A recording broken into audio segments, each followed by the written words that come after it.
Hello there, and welcome to Nowhere to Hide. I'm Brian Hyde. Today we're going to talk about what keeps Idaho divided. Now, of course, there's red and there's blue, team red, team blue. There's liberals and there's conservatives and Democrats and Republicans. But the crazy thing is what keeps us divided, and I'm going to talk specifically to conservatives, and keeps us sniping at each other is usually some kind of an artificial division.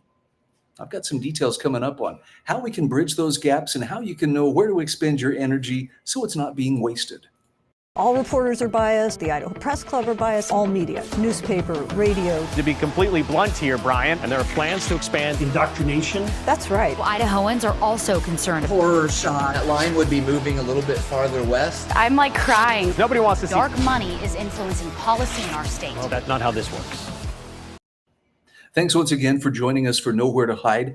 It's one of the more puzzling things about how, conservatives in Idaho, you would think would have a very easy job because this state has a deserved reputation as a conservative bastion. It's really, in all honesty, it's an island of freedom and conservative values that is very, very difficult to find. Most states have turned, purple, blue.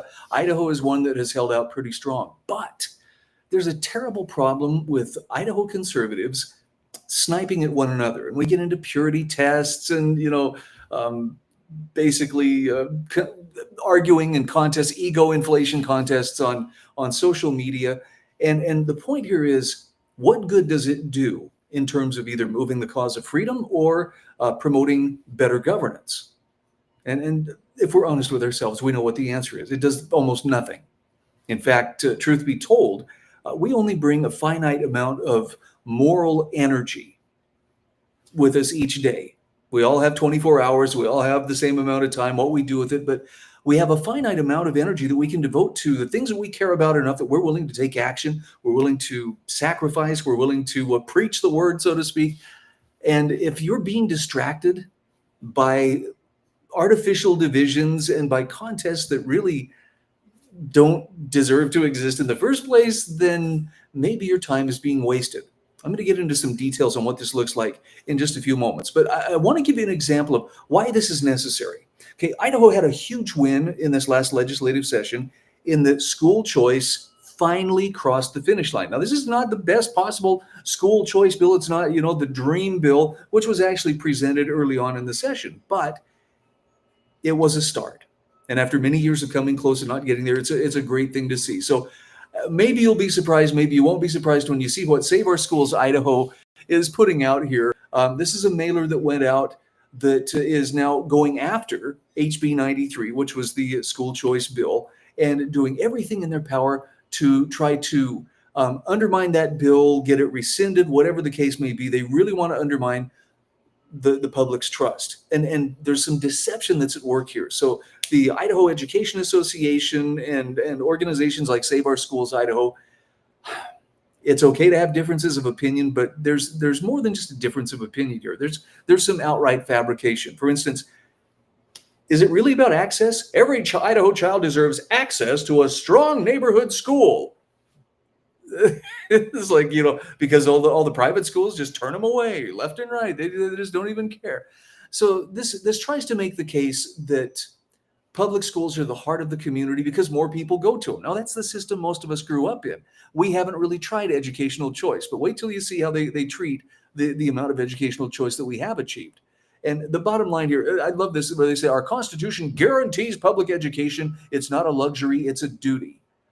But it's a duty that can be taken to some very strange ends, as we've seen by some of the fights that are taking place over what's happening within those public school classrooms. How about this one? This is an interesting bit of deception. Idaho already offers school choice. Oh, well, then what's all the battle about? We've got school choice, or something that the establishment types call school choice. Vouchers, which is not at all what was passed, are not about choice. They're about defunding public schools and privatizing education. Now, again, the idea that you already have school choice in Idaho, I know this was hashed out during the legislative sessions over the last few years, but when you say that Idaho families can choose from charter, magnet, online, homeschool, and private options, all of the ones they're talking about there have to operate under the purview of the public school system. So there are very few private choices where the families are empowered to do what they need to do to make the best choices. Again, they call it vouchers, and this must have tested well in one of their focus groups. Oh, it siphons resources off from local schools. It's allowing families to use money they otherwise would have sent in for taxes to educate their child in the way they see best. In rural communities, there are often no private schools. These families lose the most. I don't know.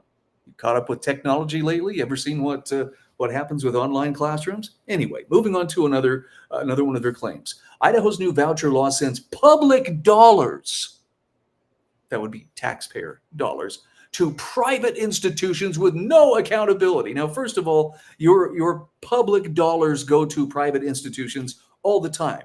And sometimes it's under welfare, sometimes it's under tuition, but this happens all the time. So this is not necessarily a new concern.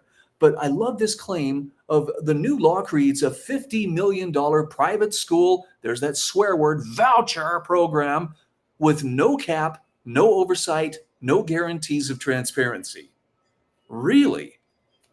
Other than the fact that parents will be able to choose, yeah, but where's the oversight? Where's the guarantee of transparency? Unlike public schools, in other words, unlike the state, these programs don't require background checks, financial reporting, or non-discrimination protections. In other words, they don't do business exactly like the state, which is why people want to educate their kids outside of the state's grasp in the first place. In other states, vouchers, okay, what about tax credits?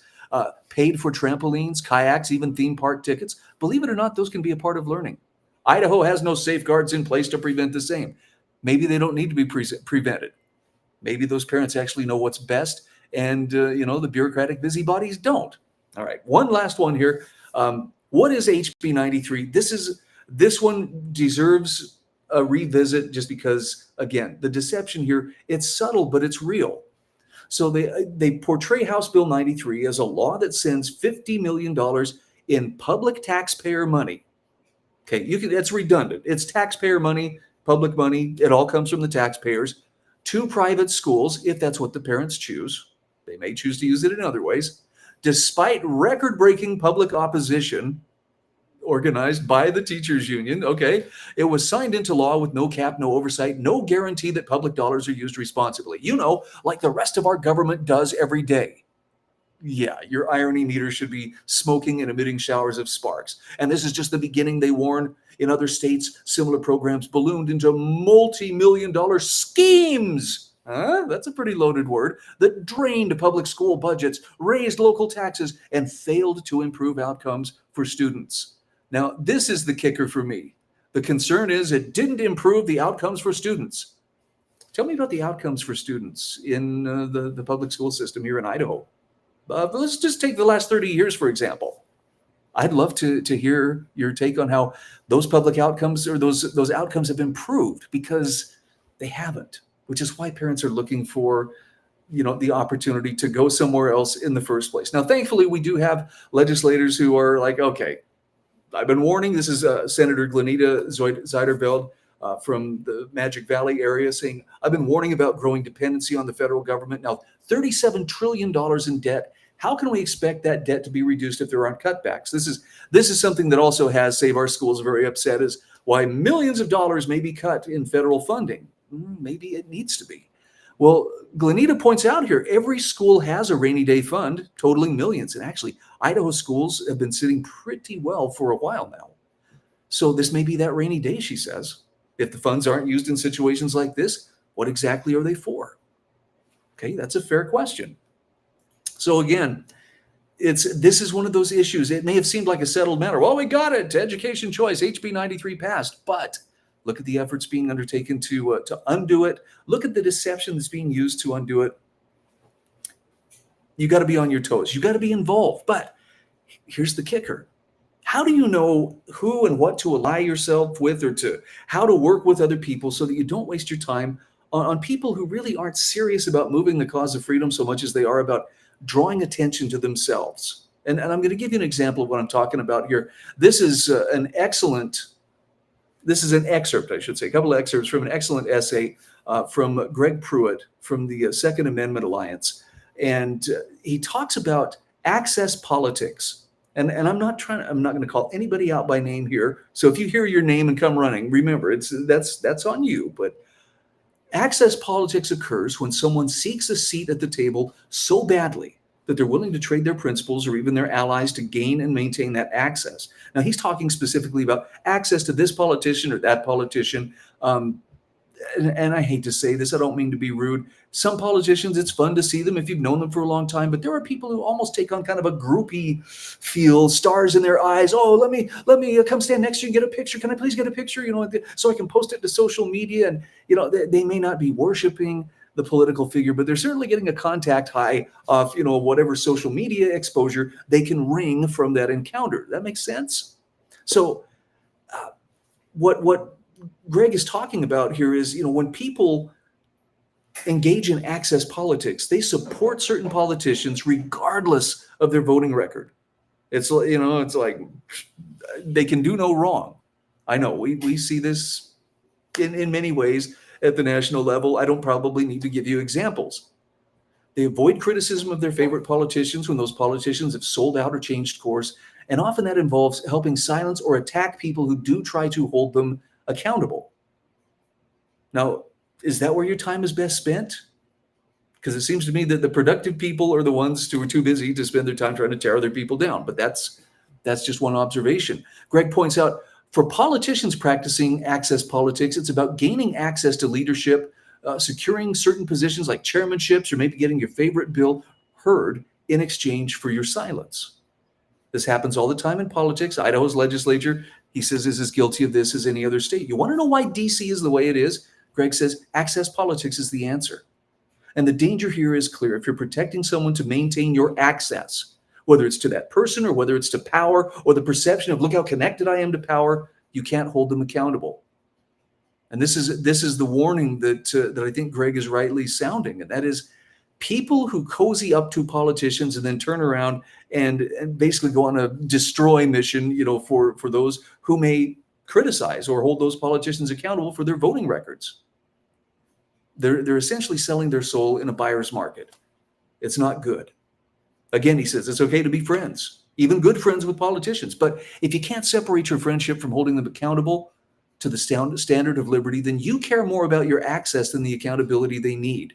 If you're not constantly vigilant, your closeness to power, prestige, and proximity to it can steal your soul. So don't sell yourself to the highest bidder. Stand by your principles. Now, again, he's not calling anybody out by name, and neither am I. I'm simply offering this as an alternative. Look, nobody can go on social media without finding some kind of a fur ball where, there's lots of insults going back and forth. Somebody's going to lose an eye with all the purse swinging that's going on. All I'm asking you to consider is that the best and highest use of your efforts and your resources? Chances are any thinking person would say, no, probably not. It doesn't convince people. It's just kind of a WWE of being online. And it's more for show than anything. And it's more for ego than anything. So where do you concentrate your efforts? Who are the people that you want to, essentially team up with? Look for the people who are too busy to go around trying to tear down other people. In other words, the people who are actually accomplishing things, you'll know them by the fruits of what they're doing. And that's kind of how it should be. So I hope that all makes sense. I'm Brian Hyde. This is Nowhere to Hide. All reporters are biased. The Idaho Press Club are biased. All media, newspaper, radio. To be completely blunt here, Brian, and there are plans to expand indoctrination. That's right. Well, Idahoans are also concerned. Horror shot. That line would be moving a little bit farther west. I'm crying. Nobody wants to see Dark money is in